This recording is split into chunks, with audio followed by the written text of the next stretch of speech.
Diversity, equity, and inclusion is about belonging. It's about creating a safe space in the workplace for those who don't follow one homogenous viewpoint or background or circumstance, because empathy is the key to running a successful business. It's a key to standing out. It's how you tell true stories, and we all need true stories. Hello, and welcome to the latest episode of the Unapologetically Yours podcast. I'm your host, Ashley Logan, and I am so happy you're here with me today. Unapologetically Yours is a podcast where we go deep on everything from spirituality to relationship and connection to business and belief system. Because in a world when we've been taught to play by the rules, it's time to live unapologetically. I am here today, have a slightly different background because I'm having some audio issues in my studio. I'm going to work them out for next time, but right now you get a slightly different view. Welcome. Today we are talking about a topic that is nuanced and straightforward. It's black and white and it's gray. And it's a topic that is coming under an enormous amount of scrutiny right now as the new administration takes shape. That is DEI, diversity, equity, and inclusion. I am sure you have heard it all over the place. And so many people who haven't been in the workplace or haven't been at the forefront of these conversations over the last 5 years don't know what it is. So let me tell you about DEI. First, I want to share why I'm qualified to have this conversation.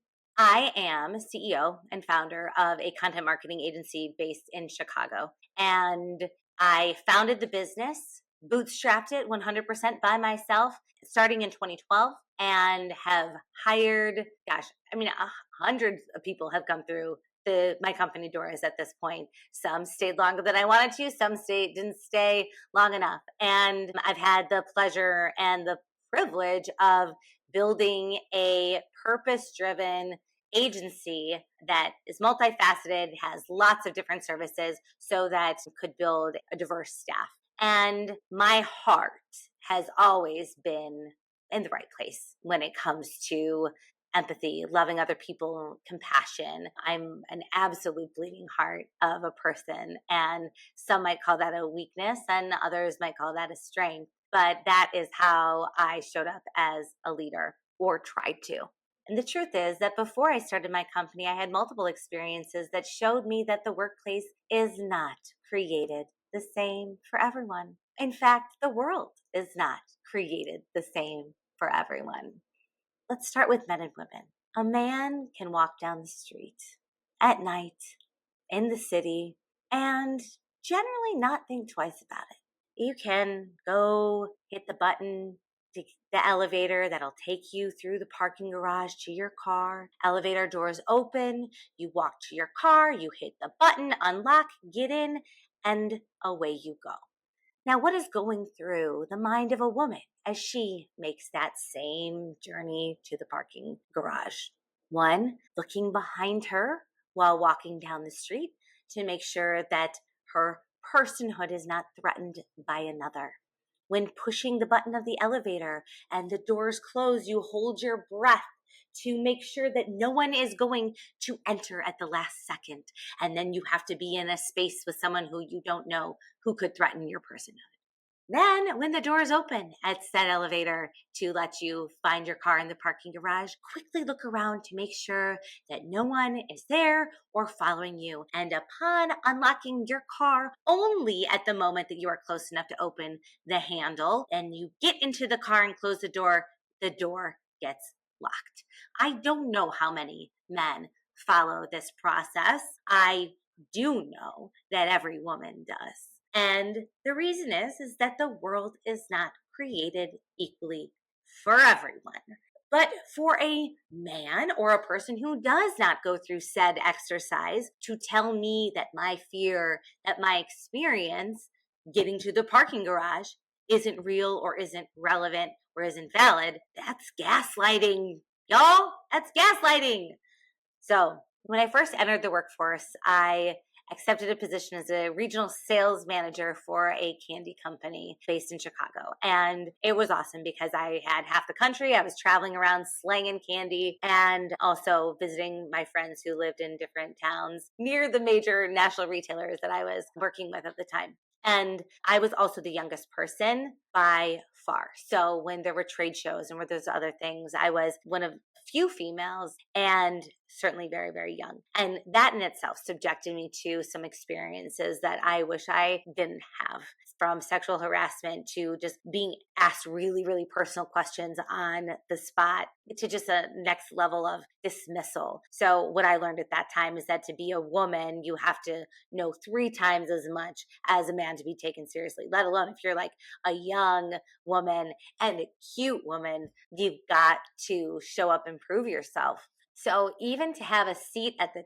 table as a woman in business, you had to know that much more. And that in itself is something that we just kind of dismiss. And as women, we learn to live with. And the workloads that we're taking on and all of those things are directly related to our desperate need to be seen in the workplace, to make as much money, to have maternity leave, to have access to resources, access to care so we can take care of our families. So anyway, when I moved into commercial real estate, I was 100% commission. I was one of maybe 10 or fewer women in my position in the central business district of Chicago, a tenant rep office broker. And I have to tell you that it was so deeply cutthroat, and the expectation and the sexualization of the women around me, and kind of just working not just in a good old boys club. This was the fucking Wild West. I would be sitting at my desk and hear people talking about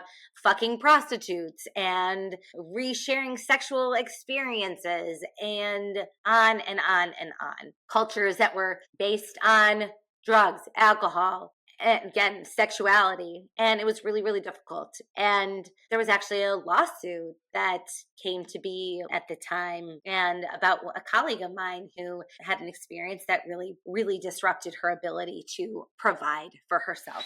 And so my experience in the workplace was fairly cutthroat and a deep dive right away into gender inequity and sexual harassment.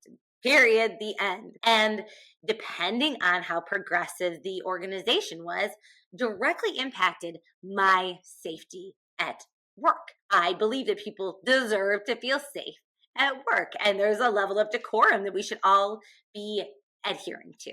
And guess what? The companies that are progressive, the companies that have gotten there, have done so because of DEI. Maybe under another name, but it's the practices that paved the way for the person behind you. So fast forward, I started Yakkety Yak so I would have ultimate freedom. I did not want to report to anyone. I wanted my schedule to be flexible. Little did I know that the entrepreneur life is not always conducive to that, but that was what the vision I had in mind. Here we are. I started hiring my first employees and was building this business that did everything from branding to messaging to social media marketing, blogs, website design, development, video production, and more. And we worked with purpose-driven brands and businesses. So it was really important to us to make a difference in the world. At the time, right after I had my daughter, we were renting office space in a co-working center. So we had our own suite with glass walls and shared amenities. And that was really, really nice. But when you're a breastfeeding mother and you don't have a place to express said breast milk because you're in a glass office, it was up to the co-working facility to help me figure that out. And they had no such space. So what they did to accommodate me was they put a sign on a bathroom door on a lesser used floor of the building and said that this was going to be my pumping room, my mother's room, my nursing area. And oftentimes going into that space, I would have to wait for some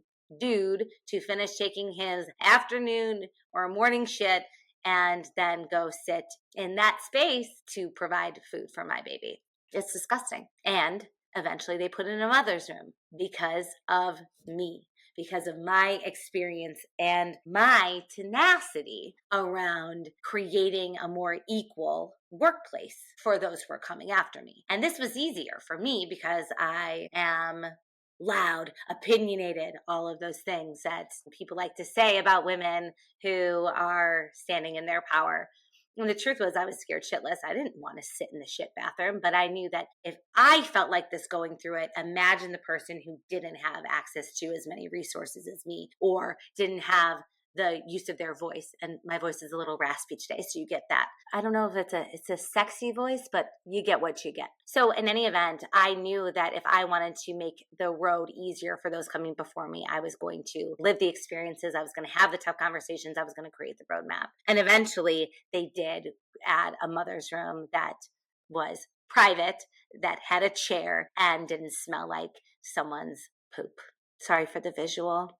Sorry, y'all. But it is what it is. And I had to sit through it, literally. So I tried, when building Yakkety Yak, to recruit a diverse workplace, and also knew that all of my money was on the line because I didn't have any outside investors. I didn't have anyone to support me if I failed. I didn't have anyone to bail me out.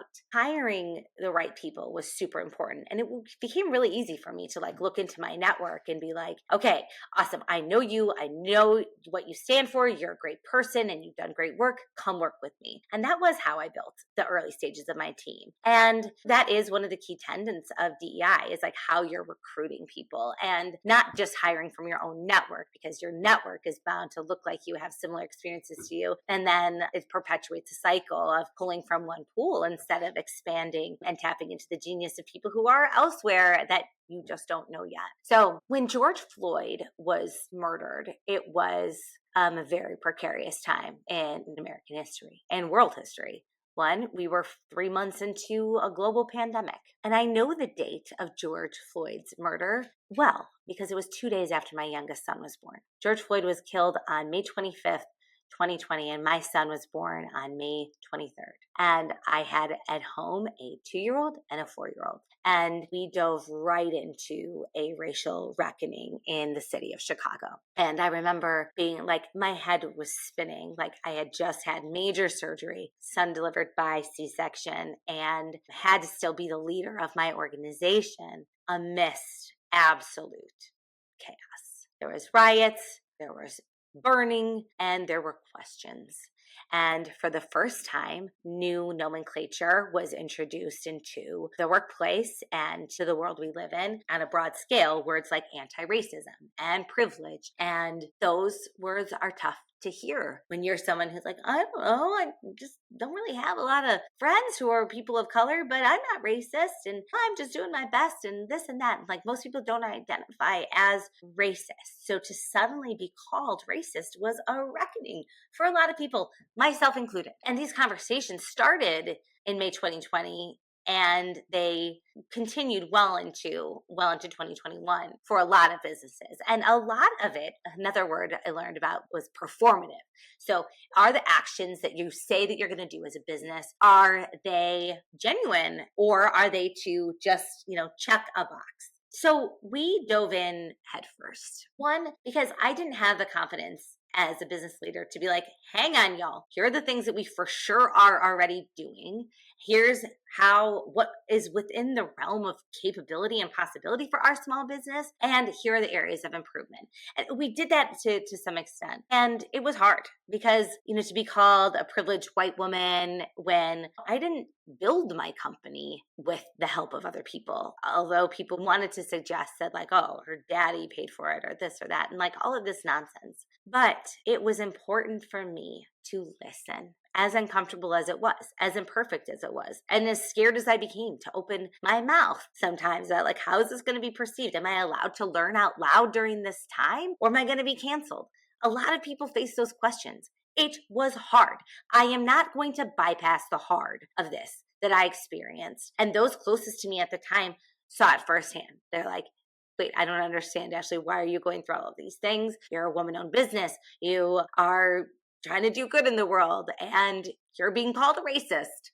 But I did it anyway because it was important to listen. Because if I want someone to listen to me about my experience in a parking garage, then I need to listen to other people's experience getting hired in a workplace at a boutique marketing agency in Chicago.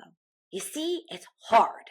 It's not easy. And there's a lot of things that we get wrong about DEI. And that people in the broader world probably weren't ready to hear. And I'm not saying it's wrong, but like the tougher parts of it are the emphasis on privilege. I think that we made a big mistake making this all about race and sexual identity. I think that it is really important that we include women in this conversation, because guess what? When they're coming after DEI, they are coming after you. Because all of the policies that made it okay for you to work and get pregnant, to not get fired for getting pregnant, to have a maternity leave, to pump in the workplace, that's DEI, diversity, equity, and inclusion.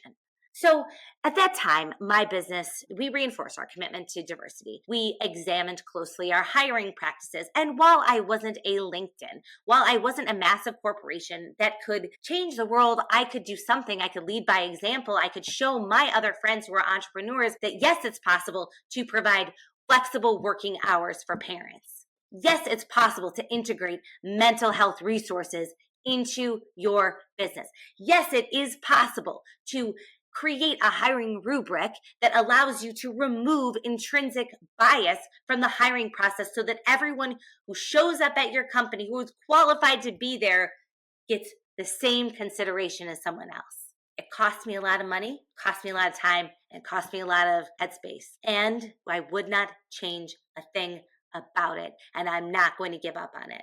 My business is not going to shift, to go back in time, to remove protections, and to make it a less safe place to work. I am not suggesting by any means that I am providing fewer opportunities for white men applying for the job. That's not how this works. It's about finding the best candidate, but it's also making sure that you are accessing all the candidates, regardless of race, gender, age, sexual orientation. And it's important because when DEI goes away, it becomes a less safe place for you, and the workplace becomes less safe for all of us. We have spent so many generations accommodating a workplace that looks the same. White men. I know a lot of them. I love them. I've had babies with them. I've hired them. And I want to keep doing that. But the world's perspective, we need the stories of everyone. We need everyone's stories. We need everyone's experiences. If we want to do good in the world and we want to move the needle and we want to make an impact, then we have to do that representing the voices of more than one perspective, more than one story of walking to your car in the parking garage. What does it look like to be someone else? So as DEI is under fire right now, in a way that is like absolutely blowing my mind out how the pendulum has swung, remember that diversity, equity, and inclusion is about belonging. It's about creating a safe space in the workplace for those who don't follow one homogenous viewpoint or background or circumstance. Because empathy is the key to running a successful business. It's a key to standing out. It's how you tell true stories. And we all need true stories. When you hear diversity, equity, inclusion, and start to think about woke ideology, I need you to gut check yourself, because DEI is about so much more than that.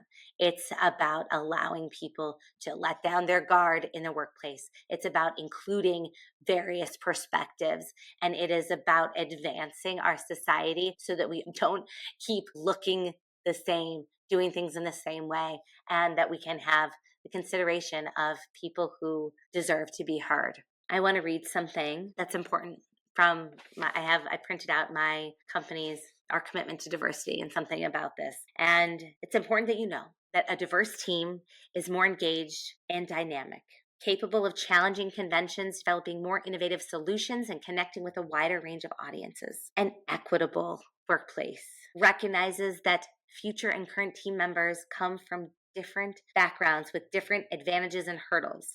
Let's provide resources and opportunities for people to thrive, regardless of that background. And while diversity and equity mean that everyone gets a seat at the table, inclusion is why people choose to stay. Nurturing a culture where people feel valued by their peers and leaders alike is an essential piece of this. And the data on DEI policies in our country that were implemented by 2022. We don't have enough information to show their efficacy. But I promise you this, that planes aren't crashing and helicopters aren't crashing because we provided an equal seat at the table or a more equitable seat at the table. Now, all of you who might be struggling right now because you feel personally attacked, because you feel afraid, because you feel like something that you stood for is at risk. I see you. I feel you. I am you. Let's not give up. Don't start to compromise the values and the covenants that you made with not just your workplace, if you're a business leader, your workforce, but with the people around you, to show up, to listen, to do better in the world. You can keep doing all of those things. It doesn't cost a penny to listen. Doesn't cost a penny to hold someone's hand, and it doesn't cost anything to pave the way for those who are coming after you, and we must continue to give consideration to those people. All right, y'all. Thank you so much for tuning in today. I want to hear from you. So smash that follow button. Send me an email at hello@ashleydlogan.com or hello@unapologeticallyyours.com. Know that the world is heavy and let's continue to make a difference. Show up, ask questions, make a little mischief, why don't you? And until next time, I'm Ashley Logan and I am unapologetically yours.